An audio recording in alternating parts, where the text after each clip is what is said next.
Angels, it's Hailey Reese and welcome back to my YouTube channel. I am so grateful that you are here and I hope that you are having an absolutely fantastic morning, afternoon, or night, whatever it is for you when this video finally reaches you. First and foremost, I would like to wish each and every one of you a happy new year, a happy 2024.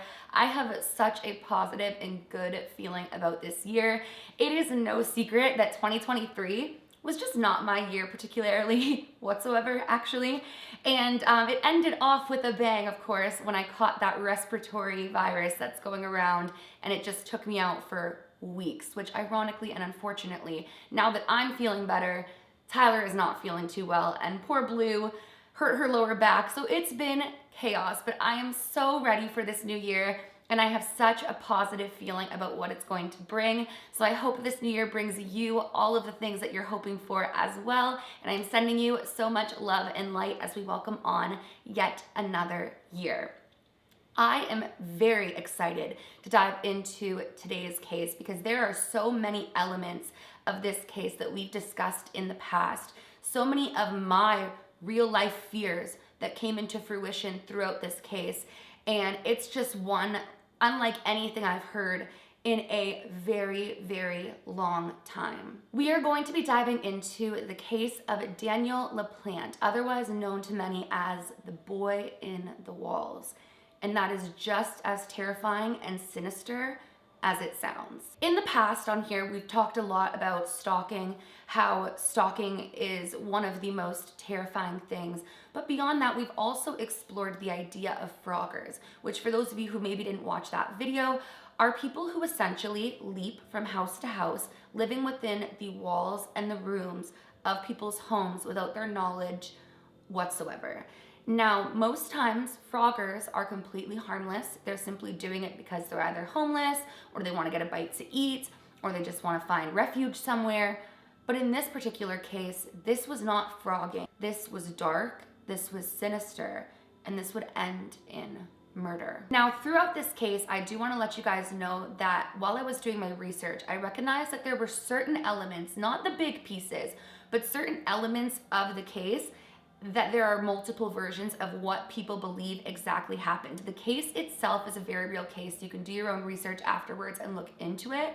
But there is an element of it that became almost an urban legend where some people took the case and switched up how certain things played out. So when we get to those points of this case, I'll definitely let you guys know so that you know what's fact and what is assumed by people. But this case begins in 1986 in a small town in Massachusetts with a family who was struck by an extreme amount of grief. 15-year-old Annie and 8-year-old Jessica Andrews were finding themselves home alone a lot as their father Brian had to go to work a lot more often after their mother tragically passed away from cancer.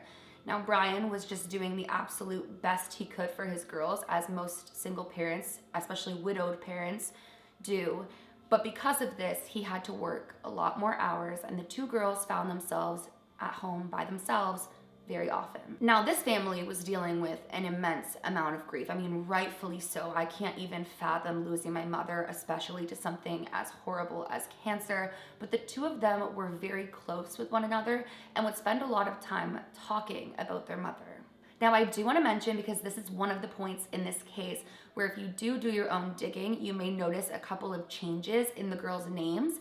Annie and Jessica are the most common names from every article that I have read, but my assumption would be that perhaps the names have been changed because the girls were minors and it could be to keep them anonymous. So just keep that in mind. But for the sake of this case and what I saw more common, it was Jessica and Annie Andrews and Brian Andrews. Now, one particular night would change absolutely everything for the girls and this family when they would receive a phone call while home alone from a boy wanting to talk to Annie, claiming that he had gotten her phone number through, I believe he said, a mutual friend, and that he knew her. He had mentioned what school he went to, and that he wanted to talk with her. And again, these girls are home alone all the time.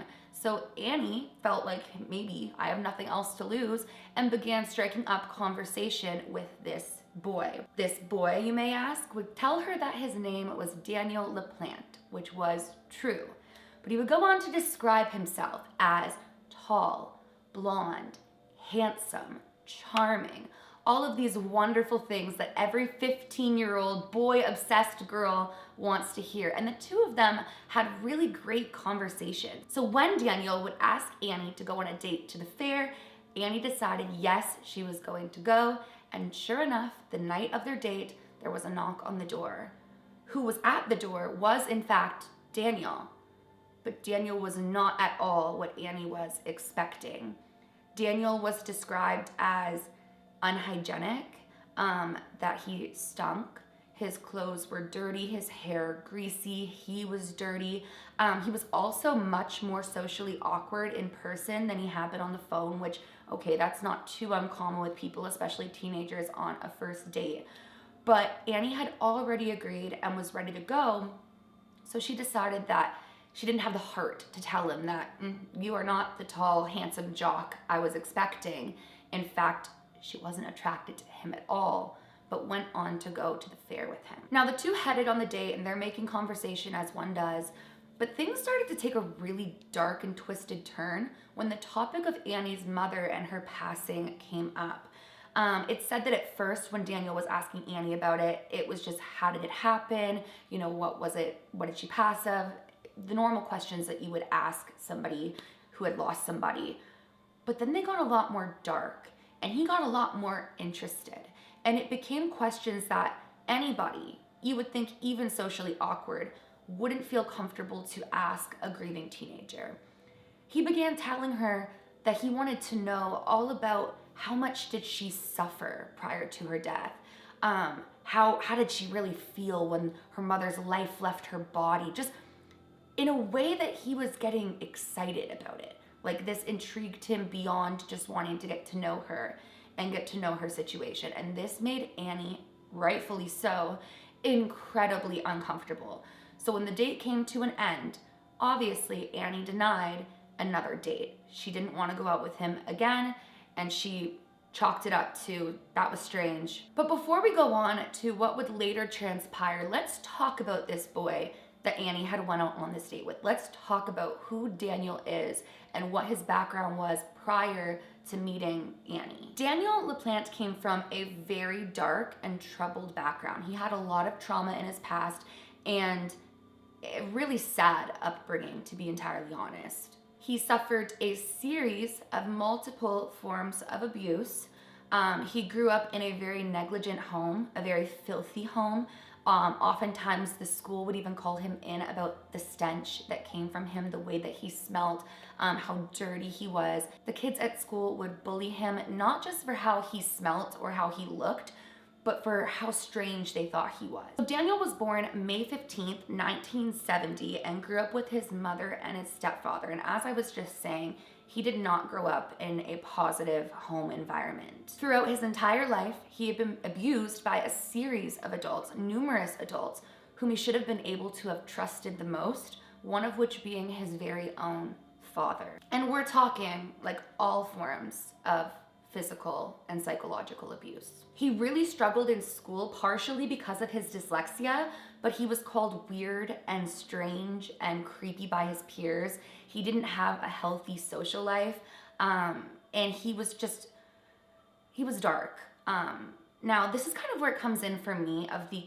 complex of nature versus nurture, where essentially, do people become the killers and the dark individuals that they are because of their childhood, because of the way that they were nurtured, or was it in their nature? So I'm curious to hear, when you get to the end of this case, what you think it was in the case of Daniel. Because this isn't a child who grew up in a healthy home and went on to do the things that he went on to do. He was in a bad environment from the beginning. He was also described growing up as one of those children who would harm animals and show pretty much zero remorse. It's a very common theme with Daniel throughout this entire case. Many have said that he showed no sign of remorse or care for any of the ways that his actions affected people around him. Now, to make things even darker for Daniel prior to Annie and the later things that would transpire, he had been sexually assaulted by members of his own family and adults that he should trust. But beyond that, when they would later think he was a troubled child, he would be sent to a counselor where it's alleged that he was also assaulted by them as well. In his early teens, Daniel, who again didn't really have any friends, didn't have a social life, created his own strange little hobbies, one of which being breaking into people's homes. Now, this wasn't just to steal from them. This wasn't just for the thrill of breaking in. This was for the thrill of putting paranoia into people. He would break into these people's homes and rearrange their furniture, purposely move things, purposely take things, just because he liked the idea of people not feeling safe within their own homes and people feeling as though there's something darker going on. Now, this has not been confirmed, but many of people believe that that's actually how he would get Annie's phone number, is by either breaking into her home and finding the number, or breaking into someone else's and finding her number. They believe that perhaps he saw a picture of Annie on the walls and he became like enamored by her. He completely fell in love through the picture, and that's why he ended up calling. But that's just what people believe. Let's flash back to after Annie goes on this date with Daniel. The girls were in an even darker space because Annie had went on to talk about the questions he was asking, and it just brought back all of these memories that they've been trying to suppress. And so later on, the girls would decide to use a Ouija board to make connection with their mother, hopefully. And as they were doing so, the girls were literally saying out loud, "Mom, if you are with us, give us a sign." Now, it said that nothing happened when they played with the Ouija board this time, so they ended up putting the Ouija board away before their father would get home because they knew that he would not approve of them doing this. And their father at this time, I do have to mention, was very concerned, as most parents would be, about how the girls were coping with their grief. So the girls put the Ouija board away. Later that night, they go to their rooms and they try to go to sleep. In the night, the girls would be awoke to hearing banging coming from their walls.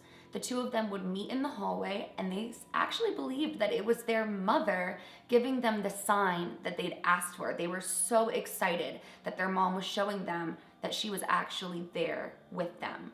Now, the knocking would continue for quite some time, multiple nights. I don't know if it was many nights or weeks before things started getting crazier, but the knocking would continue, and again, the girls would be talking to their mother, asking her to come through and asking for signs. But very quickly, the girls would start to believe maybe this wasn't their mother coming through, because things would get creepy. The banging on the walls continued, but items in their home started moving all around their home. Things were disappearing. Things were showing up in random places. At one point, the girls went to their father and tried to explain to him what was going on, and their father just did not believe them. He didn't believe that there was any sort of paranormal activity happening in their home. He thought that the girls were doing this, and that, again, they just weren't coping with their grief very well, and this was how they were choosing to go about it. The girls completely dropped the idea that this was their mother, because not only were they afraid and they didn't believe their mother would ever want them to be afraid, but they couldn't see the purpose in their mother rearranging the furniture or stealing things from them. Because again, things are going missing. Clothing is going missing. Random household items are going missing. So once again, the girls go to their father and they say, something's going on here. They try to tell him what's happening when he's away. And he goes on to tell them that if they don't cut this out, they're going to go to therapy, which I think they should have went to anyways. I think everyone can benefit from therapy, especially grief therapy. But he tells them, if you don't cut this out, I'm going to have to, get help from somebody, from a professional. But the girls knew that they weren't crazy, and the girls also knew that they weren't doing this. So now, again, they don't believe it's their mother anymore. They start to think that perhaps when they use the Ouija board, they summoned some sort of evil entity or demonic force. That's all that they can chalk it up to, because they know that they're not the ones doing this. But things get even creepier. One night, the girls are at home alone and they hear banging, but this time it sounds like it's coming from down in the basement. So they decide to go down to the basement and see what this could be and try to figure out what's going on with them. This is when the girls would find. Take this in, guys. I can't even fathom this at 15 years old, home alone with my little sister. They would find written in what appeared to be blood on the walls, "I'm in your room. Come find me." Could you imagine? So the girls run out of the house. I mean, who wouldn't? And they run over to the neighbor's house because, again, their dad's at work, and they end up calling their dad, and their dad comes home and he's frustrated by all of this, and he goes and he looks at it and he realizes that it's written in ketchup. So it's not blood at all. It's not even fake blood or paint. It's ketchup. And obviously, every household has ketchup. So their father believes that this is them, that they're just taking it a step further. And he decides, enough is enough, you're going to grief therapy. And it seemed as though this would have worked because for a couple of weeks, absolutely everything in the home stopped. It was at peace again. It was as if none of this had ever happened. But as I'm sure you know, that's not the end of the story, because Brian would soon think the girls were back at it again when they would hear banging in Annie's room, and went to her room and found once again a message in ketchup on the walls saying, "I'm back, come and find me. I'm back, come and find me." So the girls once again run out of the house, I mean, of course, and they run over to the neighbors, and the neighbor's like, "Okay, you know what, you guys are super distraught. I'm gonna call your father. I'm gonna tell him that he needs to come home." And this time, Brian's just about had enough. He thinks that these girls are just really, really not doing well psychologically, and he's just fed up with the whole situation. So the girls had told him about that message in Annie's room, but he tells them this time to stay there at the neighbor's house, and he's gonna go check on it himself and see what's going on. So he goes over to the house, and it said, this is where like some reports are different, that right when he walked in, the TV was blaring at a level that the girls never would have put it at. It was then when he ran up to Annie's room to find that the room had been entirely ransacked, which he knew they wouldn't do. Like, the room was destroyed. And there was another message that the girls hadn't mentioned to him because they hadn't seen it, written with the ketchup. This one said, "Marry me." But here's, ooh, this is like what nightmares are made of. Brian sees from the corner of his eye movement in the room. And that's when he looks over. And here's where there's different reports as well. This is where they say it's a bit of an urban legend. The fact of him finding this in the room is fact. But it is said that standing there was Daniel, wearing a blonde wig and wearing their deceased mother's dress. Now, whether he was in the wig or the dress is where the stories vary, but one thing was for certain: he had a hatchet in his hand. The boy took off. There's some reports that say that he did try to attack Brian, but in most that I read, it says that he just ran off, and Brian obviously couldn't find him, so ran to go and call the police, to which the police arrived. But after their investigation, their findings would be truly what horror films are made of. They would discover an entrance into the walls of the family home where Daniel had been living for months. Not only one little spot in the wall. It said that there was kind of like tunnels behind all of the rooms. It said that they discovered a sleeping bag. They discovered these stolen items that were going missing throughout the house. It is also said that he had created little holes in all the rooms so that he could watch them at all times, and that these tunnels were how he had been banging on the walls. I just want to take that in for a moment. Could you imagine how violated and how terrifying it would be if you discovered that somebody who you had denied on a date had not only broken into your home, but found a way into your walls and was living in them, torturing you for months? Like, this is a real case, guys. I can't fathom it. But obviously, Daniel was arrested, and at first he was being charged as a juvenile, but they would later transfer him and they were going to charge him as an adult. Now, because he was being tried as an adult now, he was able to make bail, and his mother bailed him out of prison while he awaited his trial. Now, you would think, given the hefty amount of charges that were being pushed against him, he would be on his best behavior well out of prison. But no. Daniel got right back to his antics, breaking into people's homes again and psychologically messing with them. But this is where the case gets darker than even just Daniel living inside of someone's walls. I'm sure you're wondering, how in the hell can this get any worse? Oh, it gets worse. Daniel breaks into a home, I believe it was 1 month after he was like taken out on bail. And not only does what he normally does, but he goes and proceeds to steal 2 guns. On December 1st of 1987, a family was about to fall victim to the unimaginable. And this was an entirely unsuspecting family. This family had no relation to Daniel other than they lived in like the general proximity of where he was living at the time. Now this family consisted of Andrew and his wife Priscilla Gustafson. Priscilla was 33 years old and a mother of two, Abigail age 7 and William age 5, and was pregnant with their third child. Now Andrew was a realtor, and on this particular afternoon, he was working at the time when Priscilla was home with her two children. Daniel would make the absolutely disturbing and horrifying decision to break into that family's home, assault Priscilla, shoot and kill her, and drown the two children in a bathtub. After struggling to get a hold of his wife, Andrew would return home and instantly have a bad feeling when he would see that he couldn't get a hold of her, but her car was in fact in the driveway. It is said that when he walked into the home, it was eerily quiet to the point that he instantly knew something wasn't right. And that was where he would find his wife, face down on their bed, with a pillow over her head, with bullet wounds through it, and blood everywhere. Andrew did not go looking for the children. It was so quiet in the house, he just knew something was wrong and he didn't want to find them alone. So he ran and called authorities, and that was when they would discover the bodies of the little children drowned in the bathtub in separate bathrooms. They were in separate bathrooms. Now the police almost immediately got a lead that somebody matching Daniel's description was seen by the family home. And again, he's on their persons to watch list. So they want to go and talk to Daniel and see what he has to say. And initially, he had an alibi. I believe from what I read, he said he was at someone's, like a little kid's birthday party or something of the sorts. But when they would later come back to ask him more questions, Daniel would run away, further incriminating himself. Now, during this time of this massive manhunt, again, this was a small town and everybody came together looking for this man.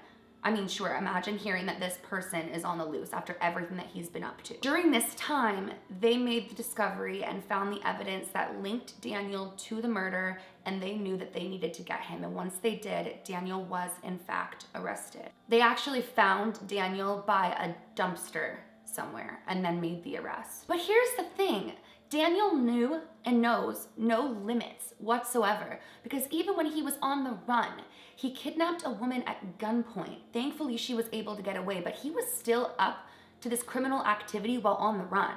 Daniel would be charged with 3 life sentences, however, has still shown to people that he shows no remorse for anything of what he's done. Even during his time he spent in prison, Daniel has shown that he thinks he's above the law and he has this sense of entitlement.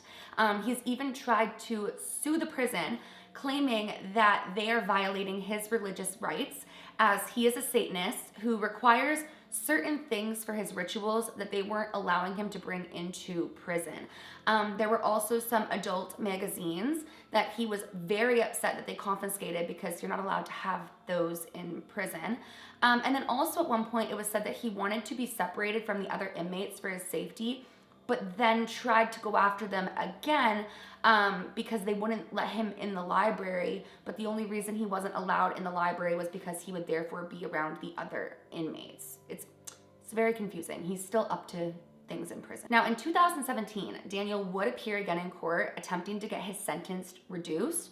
And the reason being, one of the main reasons, was that they were fighting for the fact it wasn't fair to give a child a life sentence, that he deserved to be able to have his sentence reduced. He did go on to claim that he feels sorry for the harm that he's caused. There's a whole speech that he said about how, because of him, a 5-year-old little boy will never turn 6. But there have been multiple psychological evaluations done on him, claiming that he does not show remorse and he is not remorseful.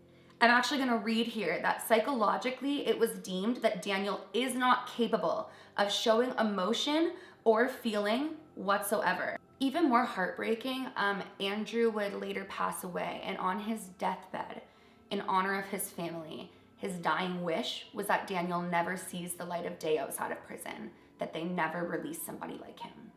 And I would agree. This is somebody, in my opinion, who really gets off on the torture of people, both clearly psychologically, but also physically. And I think personally, in my opinion, that he is a complete danger to society and should serve his entire life in prison. But I'm very curious to hear what you guys think. I couldn't believe it when I started digging into the case. It was initially just looking into the fact that somebody lived inside, a teenager, got denied a second date, broke into the home and lived inside their walls, tormenting them, making them believe it was paranormal activity. But when I later found out what he would go on to do, I think there was no end to what he was capable of doing. And the fact that psychologically he shows no remorse. But it is also said that he is comprehensive of what he was doing. He just doesn't feel sorry about it. This case just blew my mind, and I just knew I had to share it with you guys because I've personally never heard of it before. And once I did, it had my brain going a million miles a minute for days. So I would absolutely love to know what you guys think of this particular case. I'm really excited to be back here on my channel. I hope that you enjoyed today's video. If you guys are new to my channel or you're just not yet subscribed but you enjoy my content, I would love it if you would go ahead and click that subscribe button. And please give this video a big thumbs up if you did enjoy it. Remember, my loves, do all things with kindness. And until next time, I love you. Bye, guys.